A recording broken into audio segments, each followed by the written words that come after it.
Last updated on. From the section Tennis. Andy Murray is not supportive of players from Russia and Belarus being banned from Wimbledon but says there is no right answer on the issue. The All England Lawn Tennis Club, AELTC, has also banned Russian and Belarusian players from all other UK grass court tournaments. Meanwhile, Rafael Nadal called the ban very unfair. None All England club not prepared to benefit Russian propaganda.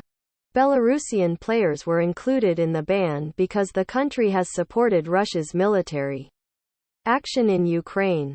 In March, the UK government is understood to have asked national governing bodies to request written confirmation from Russian and Belarusian players of their neutrality if they wanted to compete in events in England.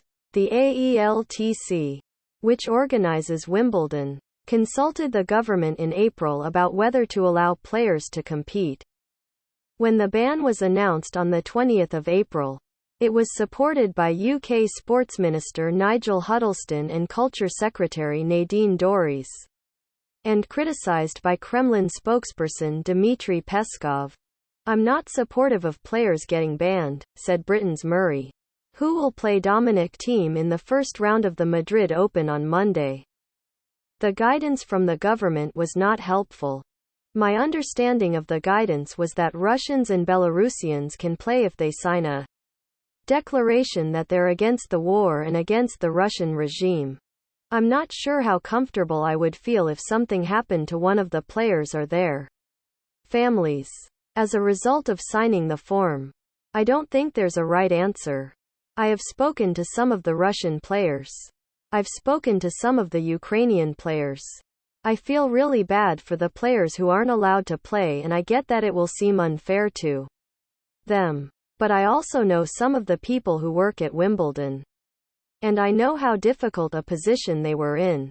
I feel for everyone. Feel for the players that can't play. And I don't support one side or the other." Serbia's Novak Djokovic has called the ban crazy, while Russian world number 8 Andrei Rublev said the ban was complete discrimination and illogical. However, some players, including Ukraine's Elena Svitolina, have welcomed Wimbledon's action. Although the former semi-finalist said Russian and Belarusian players who speak out against the invasion should be allowed to compete. "I think it's very unfair on my Russian tennis mates, my colleagues," said Spaniard Nadal. "It's not their fault what's happening in this moment with the war." The governing bodies of men's ATP and women's professional tennis WTA are against the ban and are deciding how to react. One possibility is that they could remove ranking points from the Grand Slam tournament, which runs from the 27th of June to the 10th of July. The 2,000 points.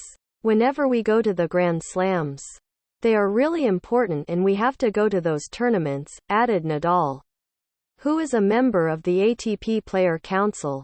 "So we will have to see the measures that we take. What happens in our game doesn't have any importance when we can see so many people dying in suffering and seeing the bad situation they are having in Ukraine."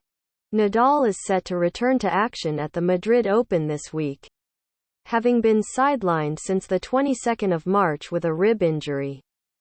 Talking about the injury, "I'm recovered. I feel good," said Nadal, who won the Australian Open earlier this year. "Talking about my tennis game and preparations. Well, it's a completely different story. Anyone who has broken a rib knows how limiting it is. Very painful. Especially the first weeks. I wasn't able to do anything without a lot of difficulties. Even to fall asleep because of the pain. I have improved compared to when I came here, but I still have ups and downs because it's been a long time without being in these kind of situations, and it's going to be a difficult week. For sure. None alerts. Get tennis news sent to your phone. Thanks for listening to this important news update. Please subscribe to our channel to stay updated with the latest news.